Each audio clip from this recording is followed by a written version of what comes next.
Hello বন্ধুরা, আপনারা কি জানেন যে গাড়ি যখন আমাদের এক রাস্তায় যখন চালানো হয় কোনো রোডে, তখন এক রোড থেকে আরেক রোডে যেতে গেলে ইউটার্ন নিতে হয়। সেই ইউটার্ন আমরা কীভাবে নিই, অনেকেই সেই জিনিসটা জানে না। অনেকে যেরকম পারে সেরকম নিয়ে নেয়। অনেক সময় কী হয়, অনেকে এই জায়গাগুলোতে পজিশনে লাগে, দাগ লেগে যায় ভুয়ানো ব্যাগ, মানে ইউটার্ন নেওয়ার সময়।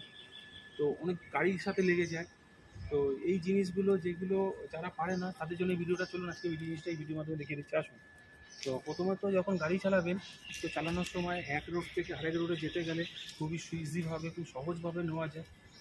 তো এক রোড থেকে আরেক রোডে যেতে গেলে কোনো গাড়ির সাথে ধাক্কা লেগে যাওয়ার ভয় সেটাও লাগবে না। তো আমার এই ভিডিওটা দেখুন, দেখে বুঝতে পারবেন। তো এইভাবে যখন গাড়িটা নেবেন, এইভাবে আস্তে আস্তে সামনে যাবেন। আস্তে আস্তে নেওয়ার পরে আপনি গাড়িটাকে ব্যাক করবেন, যে রোডে থাকবেন, যেই লেনতে, সেই লেনতে ইউটা নিলে সেই লেনতেই চলে যাবেন। দেখুন জিনিসটা কীভাবে হচ্ছে, কোনো অসুবিধা হবে না, কোনো সাথে ধাক্কাও লাগবে না। শুধু ব্যাক ইউটার্ন নেওয়ার সময় একটু জায়গা হাতে নিয়ে নেবেন, একদম কোনো অসুবিধা হবে না।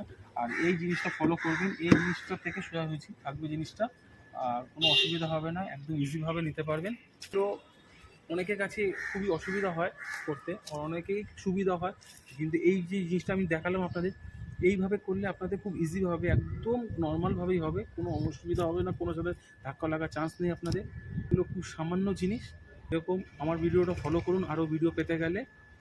হর হর মহাদেব।